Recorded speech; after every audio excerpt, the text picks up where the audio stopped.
السلام علیکم ورحمۃ اللہ وبرکاتہ۔ عزیز دوستوں، میں نے پچھلی ویڈیو میں بتایا کہ مخرج کیا ہے، صفت کیا ہے اور حروف حلقی کے بارے میں۔ آج میں آپ لوگوں کو ان حرفوں کے بارے میں بتاؤں گا جن کے مخارج ایک ہیں لیکن صفت کی وجہ سے ان کی آواز بدل جاتی ہے، اور ان میں کچھ ایسے حرف بھی ہیں جن کی مخارج بھی ایک ہیں، صفت بھی ملتے جلتے ہیں، لیکن ان کی آواز میں پستی اور نرمی کی وجہ سے ان کی آواز بدل جاتی ہے۔ اسے صفت ممیزہ بھی کہا جاتا ہے۔ میں آگے بھی بتاؤں گا کہ صفت ممیزہ کسے کہتے ہیں۔ تو میں نے حروف حلقی کے بارے میں بتا دیا۔ اب آگے دیکھیں، وہ حرف جو ایک دوسرے کے مخرج ملتے جلتے ہیں، با اور میم۔ با اور میم ان دونوں کے مخارج ایک ہی ہیں۔ اوپر نیچے کے ہونٹوں کو جب ہم ملاتے ہیں تو با اور میم ادا ہوتا ہے۔ دیکھیں، آپ اس میں آسان ہے، بالکل آسان ہے، اس میں کوئی کٹھنائی نہیں ہے۔ اوپر نیچے کے ہونٹوں کو ملائیں گے اور آواز نکالیں گے تو کیا ہوگا؟ با میم، با میم۔ اوپر نیچے کے ہونٹوں کو ملا کر با اور میم ادا ہوتا ہے۔ اور اگر کچھ کھلا رکھ کر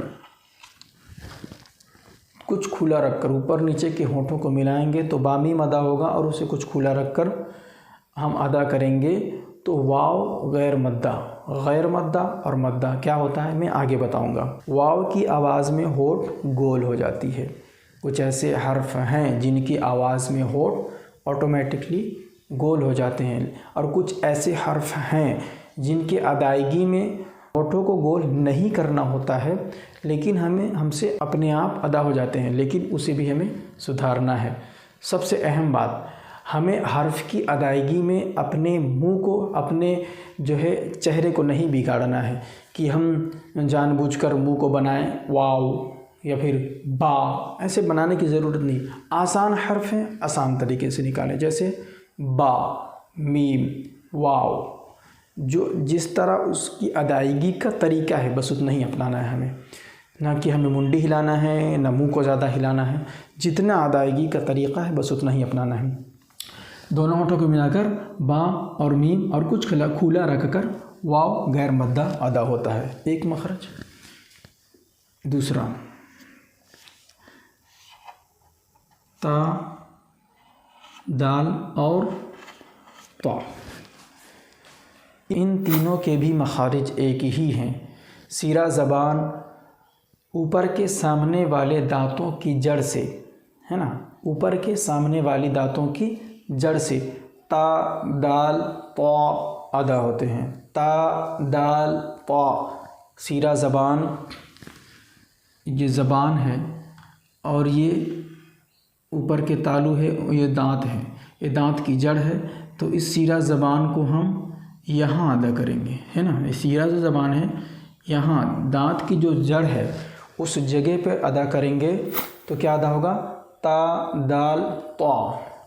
اب اس میں اس کی صفت بدل جاتی ہے، لیکن یہ دونوں کی صفت ملتی جلتی ہے، ٹھیک ہے۔ تا مخرج ایک ہی ہے، تا اور طا مخرج ایک ہی ہے، صفت بھی ملتی جلتی ہے۔ اس میں صرف تا کہنا ہے، اس میں صرف طا کہنا ہے۔ فرق کیا ہے؟ فرق یہ ہے کہ یہ باریک پڑھا جاتا ہے۔ میں نے پہلے بھی بتایا تھا، کچھ حرف ایسے ہیں جنہیں باریک یعنی نرم آواز میں پڑھا جاتا ہے، کچھ ایسے ہیں جو بھاری آواز میں پڑھی جاتی ہے، جن کی آواز موٹی ہوتی ہے۔ تو یہ جو حرف ہے طا، یہ پر حرف میں آتے ہیں، یعنی موٹے پڑھے جانے والے حرف۔ الف سے لے کر یا تک جو حرف ہیں ان میں کچھ ایسے حرف ہیں جو ہمیشہ سے پر ہیں، ہمیشہ سے ان کی آواز بھری ہوئی ہوتی ہے، انہیں ادا کرنے میں ان کی آواز موٹی کرنی ہوتی ہے۔ تو اکثر یہ آواز جہاں بھی یہ حرف آئے گا اسے ہمیں موٹا ہی پڑھنا ہے۔ ایک بات اور ذہن میں رکھ لیں کہ ان میں سے کچھ ایسے حرف بھی ہیں جن میں کچھ حرکت لگانے کی وجہ سے، یا ان پر کچھ حرکت ہوں، یا ان سے پہلے کچھ ایسے حرکت ہوں جن کی وجہ سے یہ موٹے یا پھر پتلے پڑھے جاتے ہیں۔ لیکن یہ جو حرف میں بتاؤں گا آپ لوگوں کو، جو حروف پر کہے جاتے ہیں موٹے ہی کہے جاتے ہیں، ان کی آواز ہی موٹی ہے، شروع سے لے کر آخری تک یہاں ہمیں موٹا ہی ادا کرنا ہے۔ تو اس کی صفت ملتی جلتی ہے، لیکن اس حرف کے پر ہونے کی وجہ سے اس کی جو آواز ہے وہ موٹی ہو جاتی ہے۔ اسے ہی کہا جاتا ہے صفت ممیزہ ہے نا۔ اور صفت ممیزہ کی تفسیر میں بعد میں بتاؤں گا، بس اتنا یاد رکھیں کہ یہ حرف موٹے پڑھے جانے والے ہیں۔ اس کے علاوہ اور بھی حرف ہیں، میں اس کے لیے ایک الگ ٹاپک بناؤں گا کہ پورے حرف کیا ہیں، کیسے ہیں، اور صفت ممیزہ کیا ہیں۔ بہرحال میں پورے حرف کو مکمل کر لوں۔ آگے دیکھیں، تیسرا سا، ذال اور ظا، سا، ذال، ظا۔ ذال اور ظا ان کے مخارج کے بارے میں پہلے بھی بتا چکا ہوں کہ اوپر کے سامنے والے دانتوں کا سرا ہے نا، اوپر کے سامنے والے دانتوں کا یہ سرا، اوپر کے سامنے والے دانتوں کا سرا اور یہ سرا زبان کی شروعات، ان کو ہمیں یہاں ٹچ کرنا ہے۔ سامنے والے دانتوں کا زبان کو سامنے والے دانتوں کی نوک پر ہمیں ٹچ کرنا ہے۔ تو کیا ادا کرنا ہے؟ سا، ذال، وا، سا، ذال، وا، ٹھیک ہے۔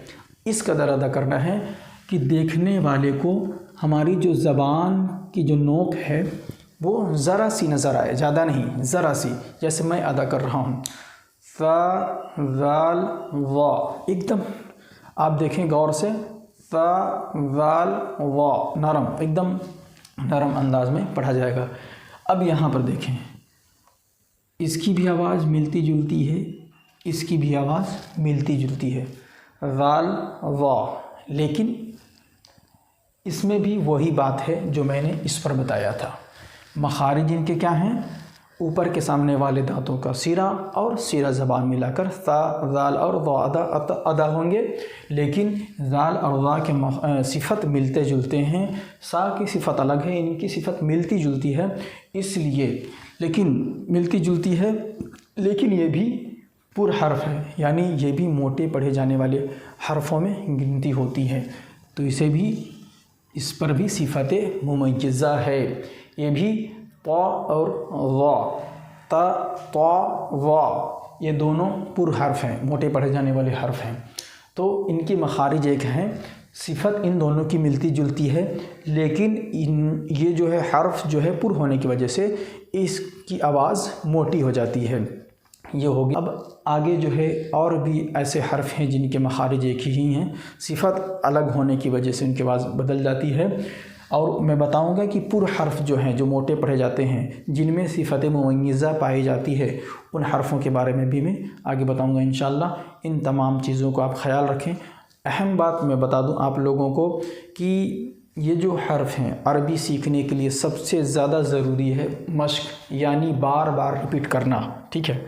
تو جو میں آپ کو لوگوں کو بتا رہا ہوں ان چیزوں کو خیال رکھیں کہ ہم ایک ہی بار، میں بتا رہا ہوں، آپ ویڈیو دیکھ رہے ہیں، دیکھنے کے بعد اس چیز کو عمل کرنے کی کوشش کریں کہ میں نے کیسے بتایا، اس چیز کو پڑھیں ایک بار میں، کیونکہ ادا نہیں ہوتا ہے، ایک بار میں ادا ہو ہی نہیں پائے گا، اسے بار بار اس کو پریکٹس کرنا پڑے گا۔ میں نے بتایا کہ یہ جو ہے یہ حرف یہاں سے نکلتے ہیں، تو آپ ایک بار میں نہیں نکال پائیں گے اس کو، تو ایک بار میں نکال بھی لیں گے تو اگلی بار جب آپ پڑھنے جائیں گے تو آپ کے زبان میں وہ نہیں آنے والا۔